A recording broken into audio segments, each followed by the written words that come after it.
Okay. Hello and welcome. Today we have an incredible guest joining us, Kareema Pinder, a financial coach and travel advisor who has dedicated her career to helping people achieve financial freedom while living their best lives. Kareema combines her expertise in personal finance with her passion for travel to guide her clients in balancing their goals and creating a life they truly love.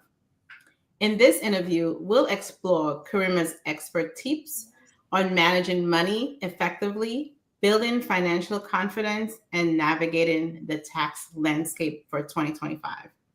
Whether you're looking to improve your budgeting, maximize your tax savings, or simply get smarter with your finances, Karima has the insights to help you succeed.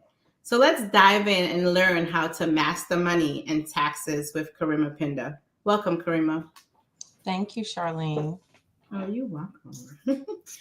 Alrighty, so we're gonna dive into the question. The first question that I have for you is, what are the top three financial habits everyone should adopt in 2025? So the first thing is budgeting. And I know that's kind of hard. Some people probably say, oh my God, there's the B word, but the B word is so important. And the reason it's important is because it's a guide for you.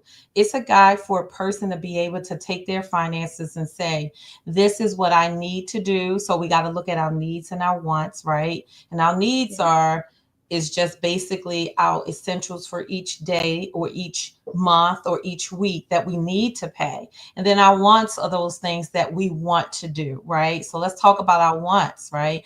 Our wants could be, I want to get my nails done. I want to get my hair done. And you like, people look at you like, yeah, I got to get my hair done. I don't know how to do it, right? But maybe Yeah. it's finding an affordable hairdresser to do your Mhm. hair, because at the Yeah. end of the day, we already know how our pay looks. And then the Mhm. other thing is, don't look at a budget as being restrictive. It's not restrictive, it's really there to be your guide to make sure that you're on track. The other thing is, always look at your financial plan. So you should always be planning. So our budget is looking at our day to day, our week to week, our month to month, but our plan, right? It's Mhm. something that we are planning for, meaning that I could be planning to purchase a home. So now I need to understand, what do I need to do and what things do I need to put in place to be able to purchase that home. So always going back to look at your financial plan is very important. And then the third thing I would say is savings, right? Not the easiest S word, right? So the No. S word is important as well. It's because when we look at our budget, that actually helps us be able to say, this is what I can save. Because we could Mhm. save for multiple and different things. Like, you want to be able to save for a girls' trip. You want to save for that trip that you're going on. You want to save for that bag that you're getting. Some people say, I'm just going to take my pay and just go and buy it. No, save for it so you don't put yourself in a situation. Yeah. The biggest thing is saving. And I bought my little book on here. So I want everybody to see this. It's just a little dollar book. It's a Yeah. book that you can write down your plan, your Mhm. budget, your savings goal. Always have a goal, because it's important when you are trying to maximize your finances to do either something big or something small. Yeah. So you're saying it's a bad idea to just wake up one morning and say you're gonna go to Louis Vuitton and buy a bag. Yes, absolutely. You can do it, All right. but look, you're going to have to wake up the next morning and say, oh my God, what did I do? Yeah. All right. Duly noted. Thank you for Right. that. Okay. What's the most effective way to create a budget that's realistic and easy to follow? That's a really great question. So you see, I just put up my book, right? Mhm. This Yeah. is meeting yourself where you are, Mhm. okay? Meeting Yeah. yourself where you are. So that means that if I know that I cannot do $200 a month, I got to meet myself where I am. That Mm. means if I say, well, I could do $50, I could do $20, I can even do $5. Whatever it is, meet yourself where you are. And don't try to be what somebody else is doing or try to be like where they are doing. So they might say, I save $200 a month. That's good for them because that's their pockets. Yeah. You have to look at your own pockets and say, well, this is what I can do and I'm comfortable with that. So meeting yourself where you are and having that plan in place in your book to guide you, whether you get paid weekly, bi-weekly, monthly, whatever it is, you want to make sure that you are always writing your plan out. Yeah, makes sense. Yeah. How can people balance savings for emergencies while investing, for their goals, or while investing for their goals, actually? So one, you want to make sure that you are always looking at your pay because your pay and your budget is always going to change unless you are actually a salaried employee, right? But we already know there's going to be things that's going to come up in our budget. And I'm going to say family, put your families in your budget. Okay. Yeah. Now you determine how much that's going to be, whether it's going to be $60, whether it's going to be $100. Mine is $60. Well, it depends because if it's my children, that could be a little different, right? Yeah. But you want to make sure that you actually get that money back. So don't go loan something that you know you can't get back. Okay, that's number one. Yeah. But the thing is, you want to make sure that you can do it. So don't put yourself in a jam trying to save. So just be cautious when you're looking at your pay, which is your net pay. Don't look at your gross because people say, oh, what do you get paid? Lenders and so forth look at your gross pay because that is how they maximize you being able to get more house. Okay. So you want to look at and be reasonable and look at your net pay. And when you map out what your expenditures are for the month, or if you're going to do it bi-weekly or however is comfortable for you, that is the way of how you're going to say, well, I can afford this after. Like, this is what I can afford. Yeah. And you want to make sure that because saving is not about trying to put you in a situation. It's about trying to create and make sure you have a cushion for yourself at the end of the day. So if you have $300 right now in savings, applaud yourself because some people don't even have that. Okay. Yeah, it's shocking, but some people really don't even have that. Yes. And you know what? I find that most of, so, I work with home ownership. So I see a lot that come through. I have seen people making over $250,000 with no savings. And you would think, oh my God, these people are making so much money, but they have zero in the bank. But then I see a person that's making below 50,000 with 20 and 30,000. It can be done. It's about sacrifice. Yeah, absolutely. And then I guess the more money they made or they are making is the more that they're spending. Exactly. So And it that's why, does happen, right? yeah, It does it's important to happen. budget. Yeah. Yeah. What are the best ways to tackle high interest debt in 2025? So I would say first, understand what does high interest rate means. Okay, so you have the average you have the average rate, which is between 2% to 7%, right? But then as you get up more, and meaning like if you get to 29%, 36%, all of that is kind of based on your credit. Okay. So we got to understand what we mean. So you can have a low interest rate where you go and buy a car. They say, oh my God, your credit is good. We give you 5%, right? But then you go and get a credit card, and because of your credit score, right? And they're looking at your whole credit worthiness, you could see that your interest rate could be anywhere 29, 36%. Okay. So be mindful of what that is. So if you're trying in 2025 and you're trying to look at your debt and you're trying to manage your debt, what you want to do is if you've been with a credit card company for let's say 3 years, 4 years, you've been making great payments, they've upped your credit line a few times, and you're like, wait a minute, but I still see my interest rate the same. I would say call the credit card company and say, hey, I've been a great consumer. I pay my bills every month. And I feel like I should be entitled to lower my interest rate. Sometimes they will do it. Yeah. Okay. Sometimes they will do it. So we have to advocate for ourselves sometimes when we see that we've been doing such a great job. It's nothing wrong with you calling that creditor and trying to negotiate your rate. You're right. Great. Thank you. Okay. So, how do you help clients build financial confidence, especially when they feel like they have kind of fell behind on their goals? So the one thing that you said, I'm a financial coach. I'm a certified financial coach. I've been doing this since for 12 years. Been in the counseling and financial world for over 20 years. And the biggest thing about it is you have to change those behaviors. You're going to always hear this when it comes to coaching. Your mindset, your behaviors, right? You have to change that first, right? If you don't change that, you're going to be in the same where you were 10 years down the line. If you decide that I'm not changing nothing about me, I'm going to stay the way I am because I'm perfect, right? Yeah. Delusional. But some Right. people think that the mistakes, they know everything, they know the world, We have our Googlers that say, well, I researched it, and how can you tell me this? And it's like, Yeah. okay, well, you go and do that, and you just tell me what's the end result, right?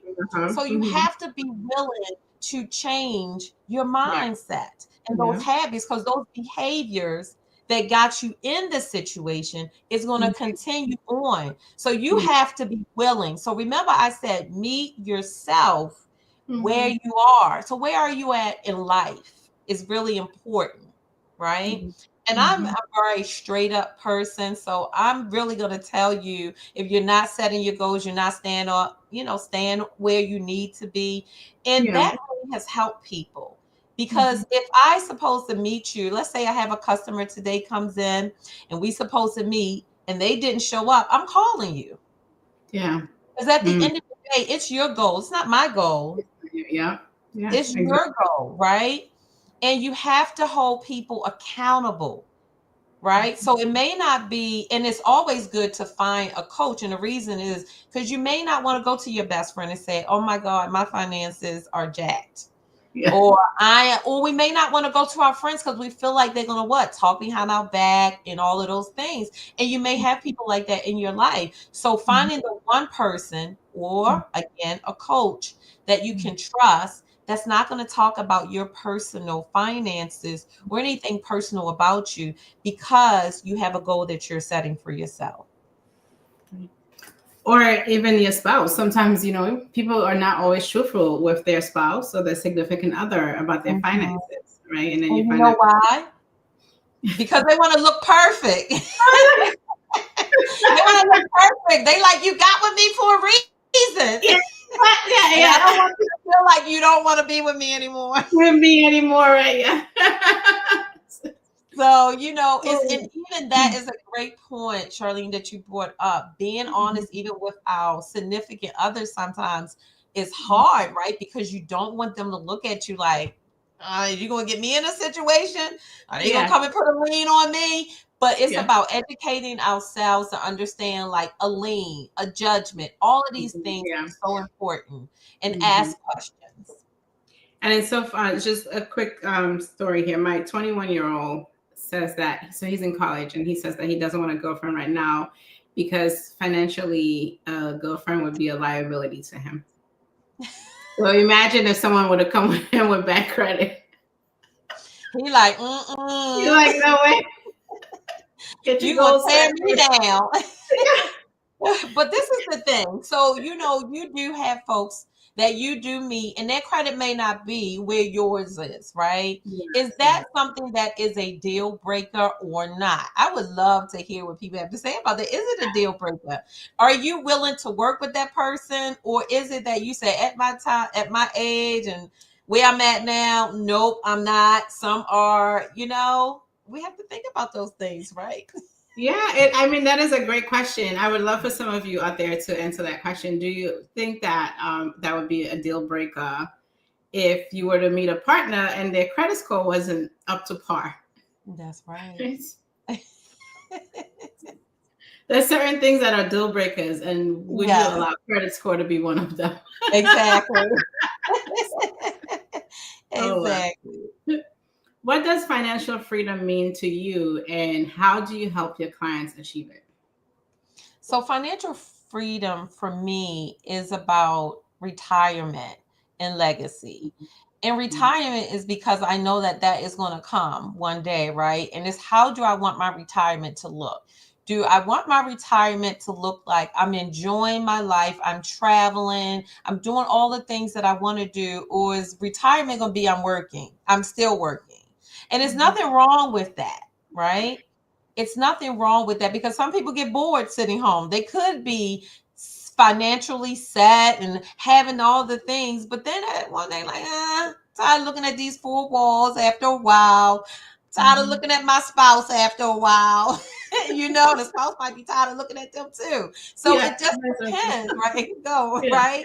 It's Yeah. like you have to decide on what you want to do. So retirement for me is how do I want to live my life when I am finished doing all of the things? And then legacy is about my grandkids. What do you Yeah. want to live your grandkids, your children, whatever? Karima? Oh, looks like Karima's frozen. Apologize for that, for the inconvenience, folks. It looks like Oh, Karima's. Are you there? I am. Okay. All right. Cool. Yeah, so I was saying that, when you talk about legacy, right, Mhm. we can think about our children, we can think about grandkids, you can think about what is your legacy and how you want that to look as well. And I Mhm. think another thing, finances is so much to finances. Like we're just talking on the surface. This is nothing compared to how depth it is when it Mhm. comes to finances. Like we could talk about insurance and how you can leverage that and so much more, right? Yeah. And that's how you can build your legacy. Yeah. So we're just touching the surface. We're just We're touching the not surface. This is definitely so. This is it's going to be part one of several parts. We're going to have several series of financial literacy and all other ways that you can absolutely. make money in 2025, and the type of hustle, so to speak, that you Yeah. can explore if you're looking to increase your financial bucket. Yeah. So we have a comment, and yeah, was based on our last question. Rita says, "In my younger days, it wasn't on my mind, but now that I'm older, it's important." So basically, Rita's trying to state in that when she was younger, she did not care if her partner had jacked up credit scores. Right. However, as she's older, that is something that is definitely top on her list that Yes. she's more mindful of when making a decision of being with a partner. So Absolutely. thank you for I that. understand.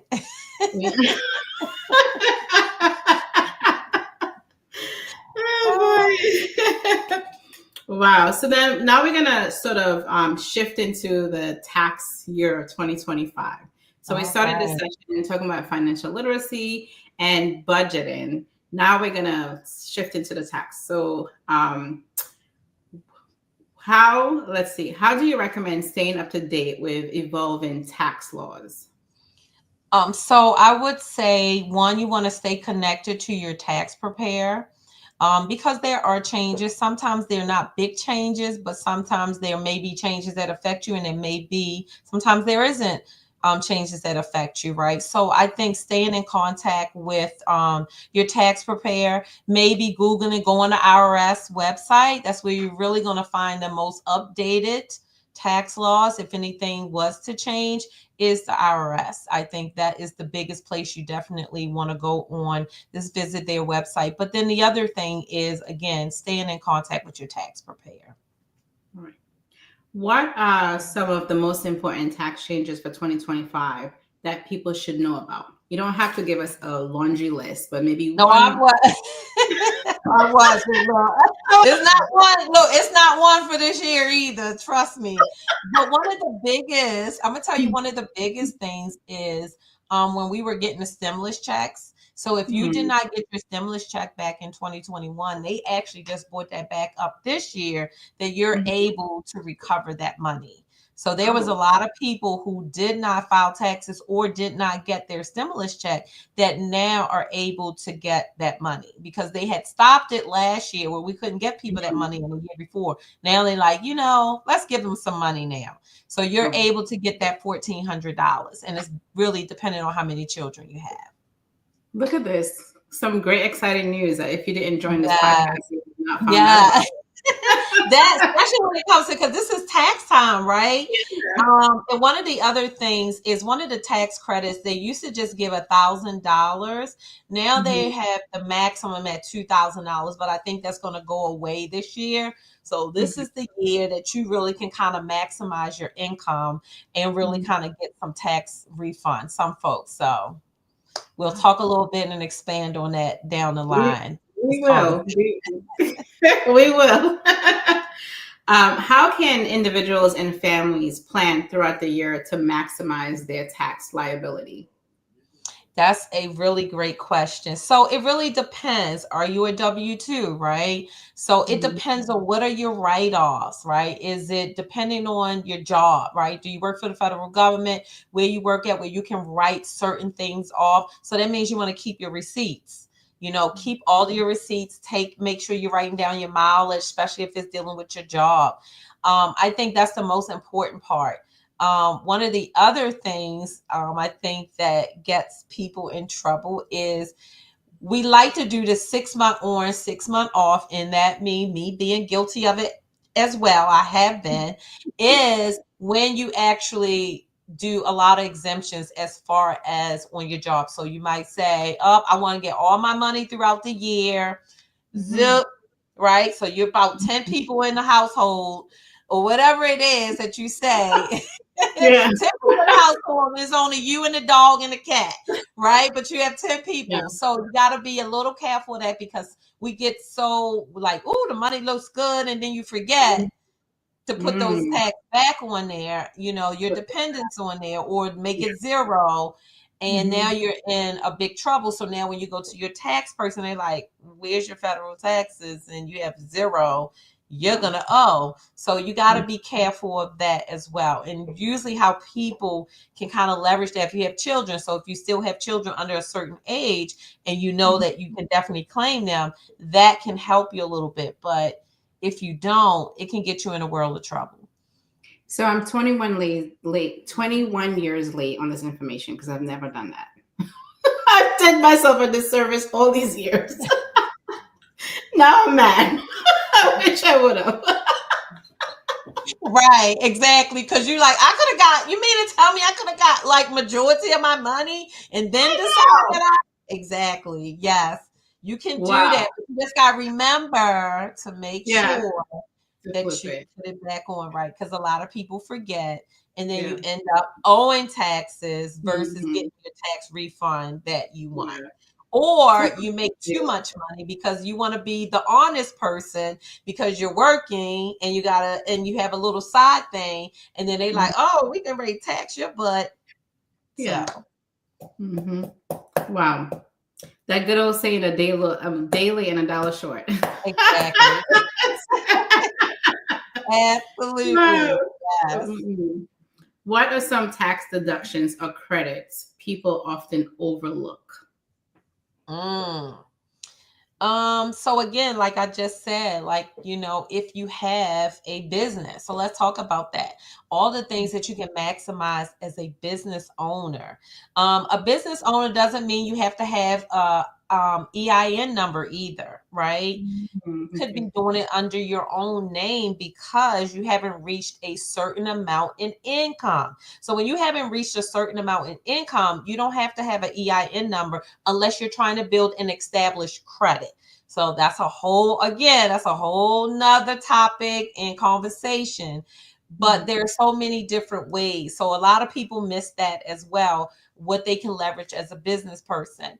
The Mhm. other thing, I think even homeowners sometimes don't leverage what they can get, right? If you did repairs on your home, if you got solar panels, how many years that you can actually still get that credit for the solar panels? Like there's so many different ways to leverage and get more money. Mhm. The other way is, I would say, again, like we say, make sure that you put enough in your taxes so that at the end that you can. So just Mhm. making sure you're staying up with your taxes as well. Mhm. Then also, what's the best way to prepare for tax season to make filing easier? So For that you means, and your clients. well, we touched on that a little bit about like if your business Yeah. owner having those receipts, if you're Yeah. going to be claiming some exemptions as far as your job, if you moved, right? So they could be moving expenses if you're in the military. So there's certain areas, you know, as far as jobs that you actually can write off some of those expenses that you have occurred, right? Mhm. And if you were reimbursed on them, you cannot claim them, folks. Yeah. Okay? You cannot claim them. So be mindful of that because a lot of people are like, oh, yeah, I paid this out. Did you Yeah. get reimbursed? Because there is a question to say, did you get reimbursed? And you Reimbursed, no, knowing they did, they was reimbursed. So, you know, Mhm. I just think preparing yourself and making sure talk to a tax person throughout the year. You can do that. You can ask questions, right? Mhm. How you should set yourself up. Am I taking out enough or too much? Because Mhm. I have had people run across when I'm doing their taxes, their job is taking out too much money. Mhm. And it will tell you that, right? So making sure that you're always looking at, so don't always think that your job is perfect because they aren't. They make Mhm. mistakes because they're going through a third party to do. You're right. They're going through a third party. And sometimes they just don't get it right either because they don't know the different state Yeah. limits. Okay. So understanding different state laws is important as well.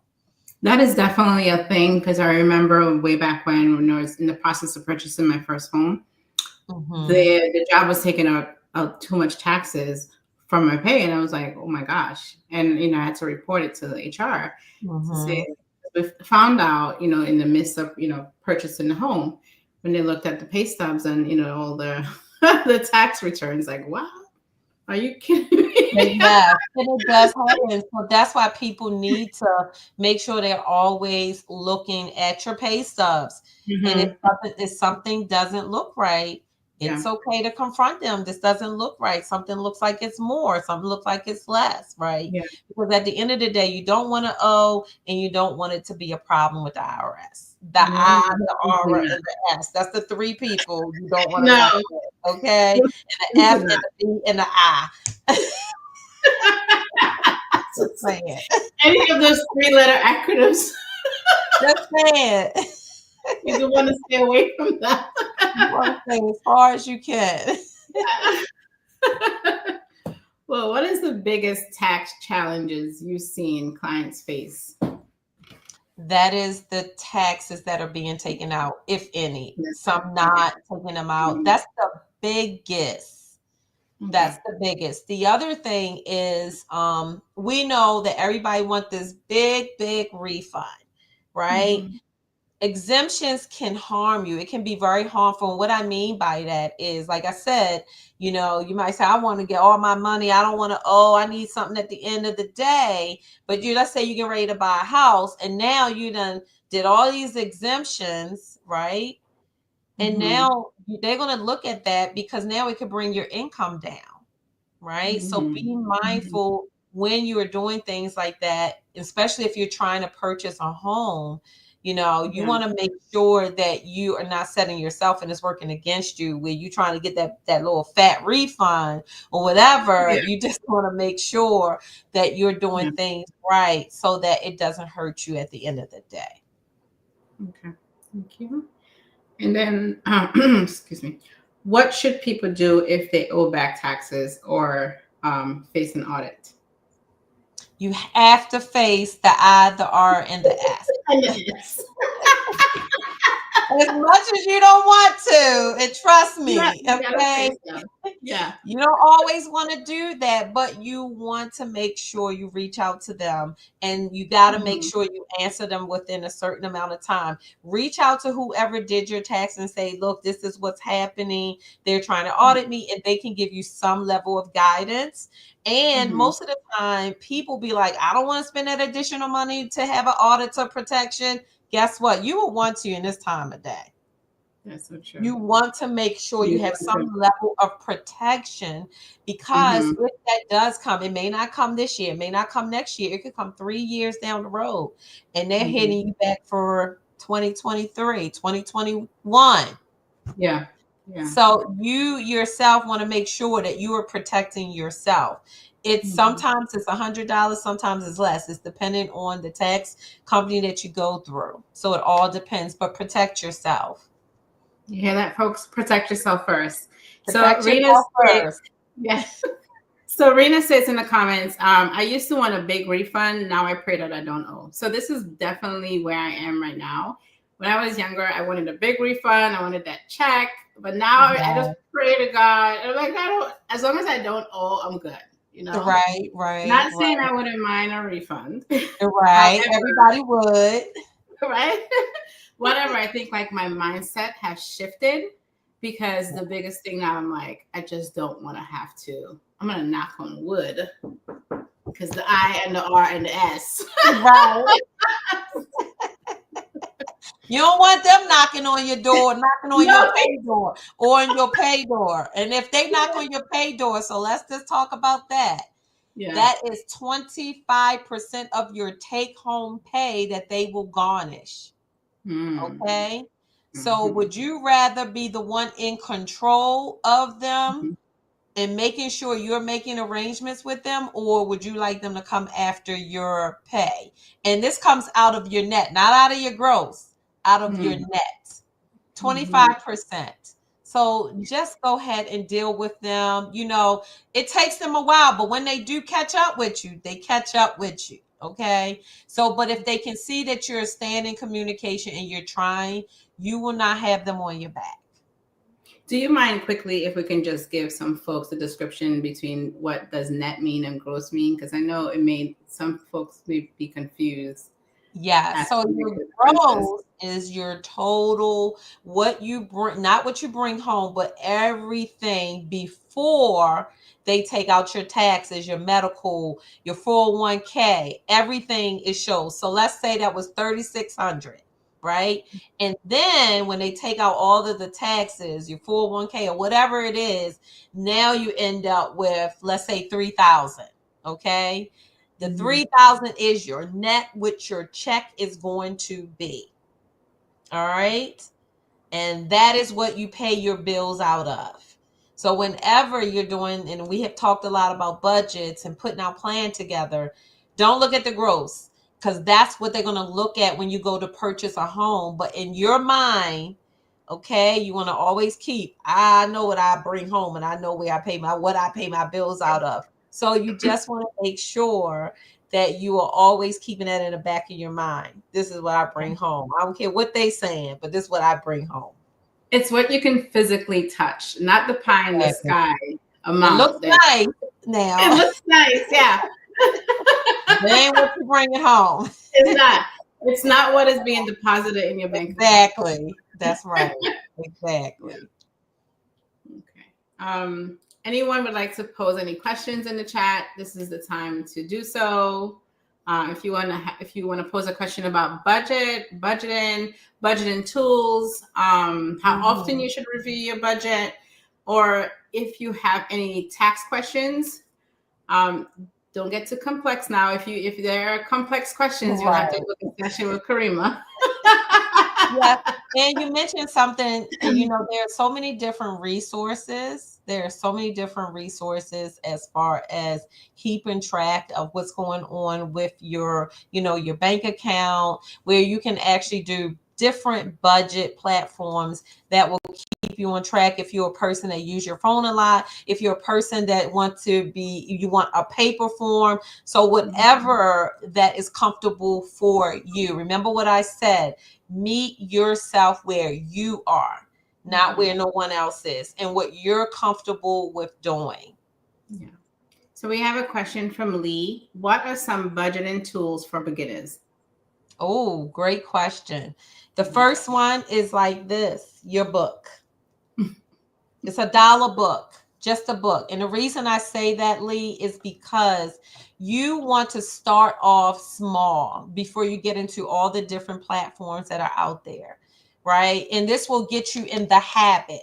So if you were on and we talked about habits and behaviors, here's your habit and your behavior right here.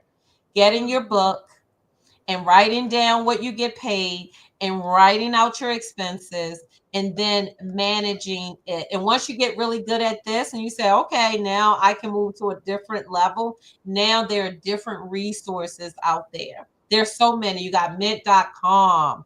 You got it's so many. I can't even go into it, but I can put a list together for you guys and send it to Charlene and she could send it out to you. But there's so many resources. But the quickest one that's really going to help you build the habit is this book. And not this one per se, but go and buy you a book and just start off like that and look at it, because this is the easiest way that you'll be able to review and look at it. And it doesn't matter how many times you want to look at it. If you want to look at it every day to make yourself feel comfortable, do that. If it's once a week, do that. If it's once a month. But I always say you should be looking at your plan all the time, because it does change, because things come up. Yeah, that's true. Another tool too that is sort of maybe inexpensive for folks is Excel, right? You can do that. If they know how to use that, that's why I say the book. So The I don't book want is it first. complicated for you, because Excel is a great tool, right? It is, especially if you definitely have a business. It's amazing. QuickBooks, there's so many different platforms, but the cheapest one that you don't have to cost is just $1.25 is the book. Yeah. It has been in my life for the longest. Any other questions out there? We're taking questions for budgeting or any new tax updates. The other thing I do want to mention, as far as with the tax updates, one thing is a kiddie tax.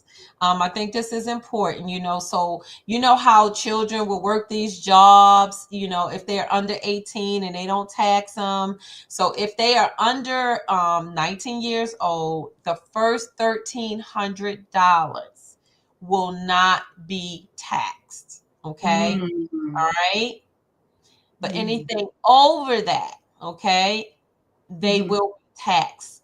So they got to remember that as well. Okay. So just wanted to bring that up. And then the other thing is on the 1040. So the 1040 is your W-2 form that people receive. Well, actually, the 1040 is what we actually use. There is actually on there for non-residents. So their status, if they have a spouse that doesn't have their green card, there is a section now that we can check and we can actually use their income.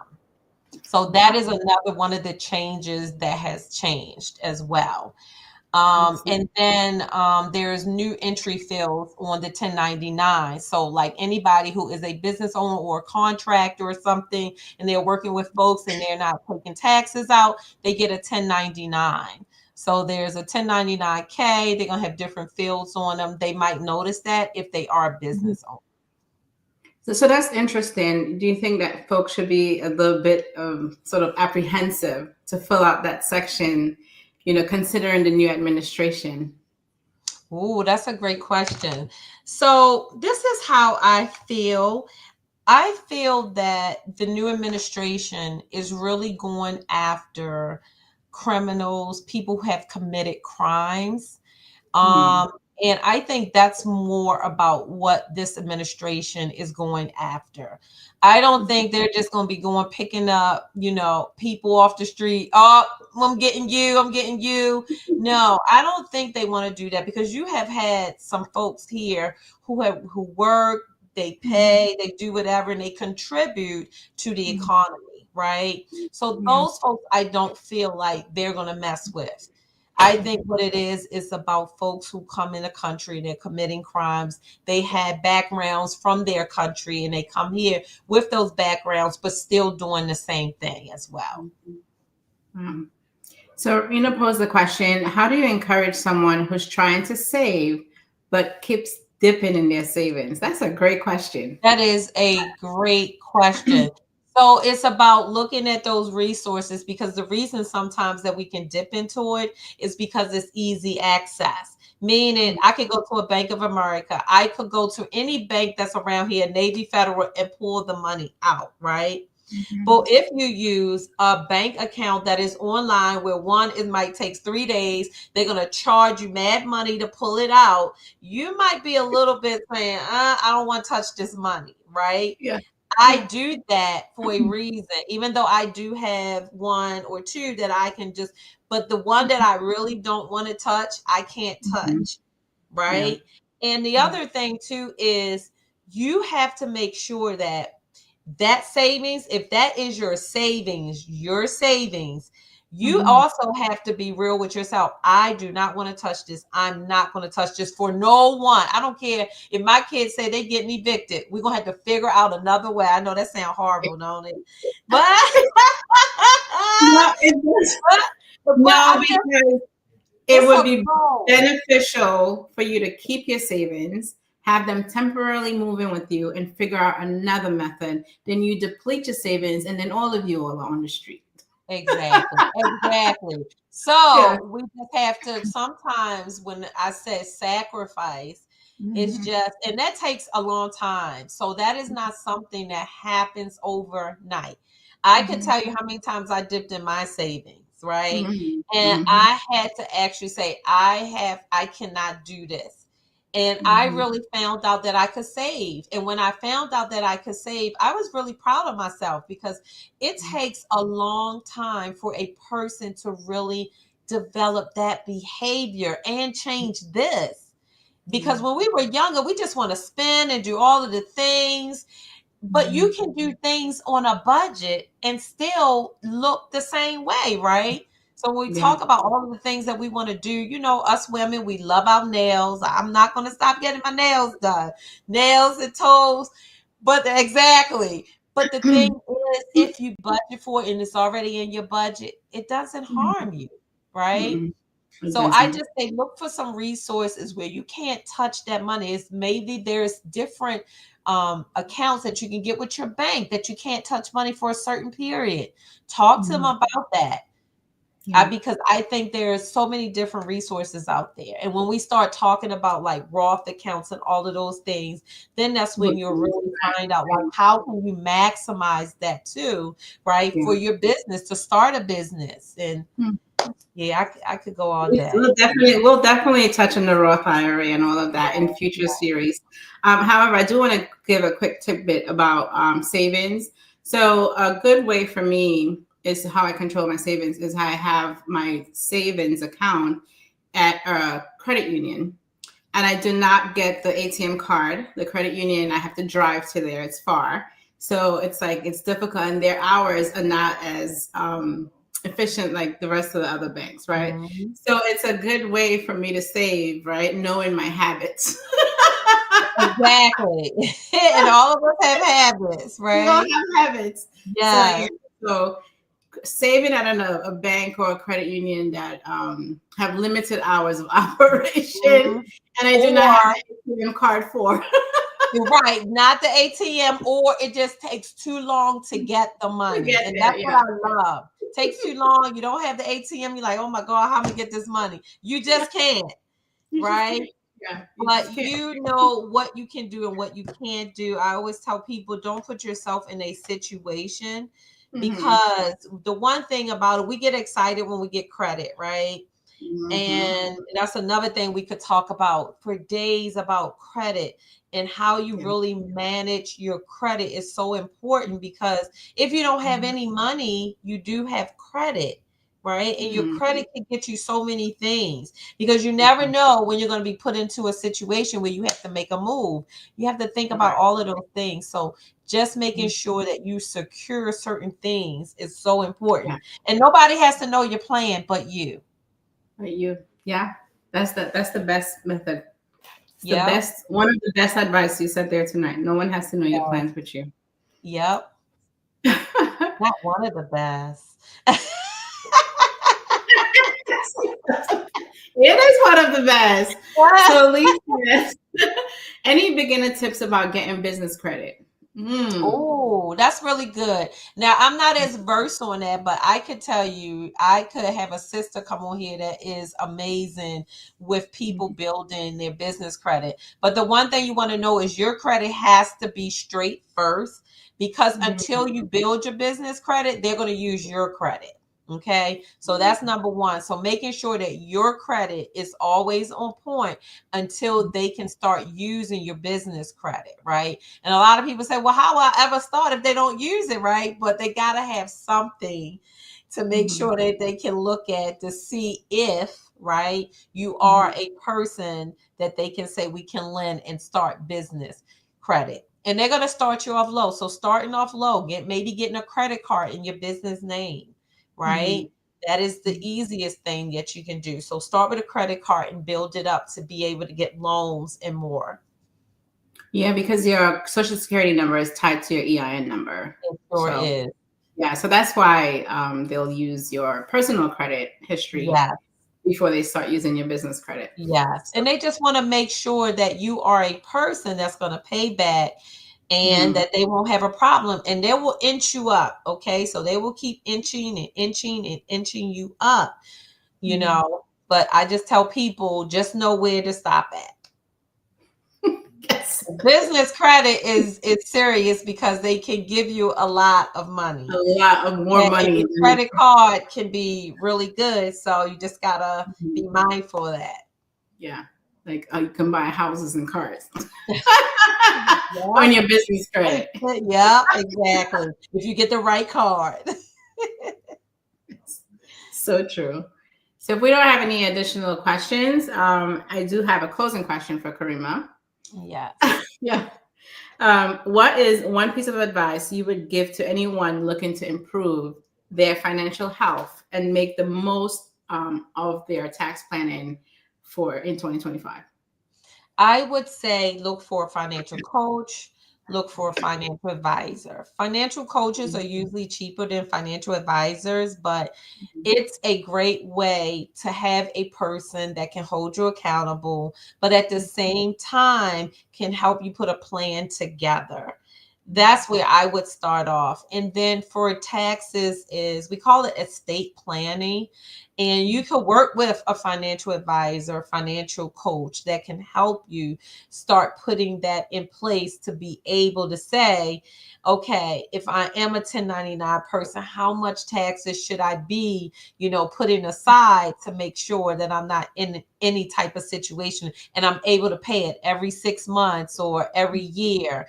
So that is the type of things that you want to do within 2025 to start planning for 2026. Yeah.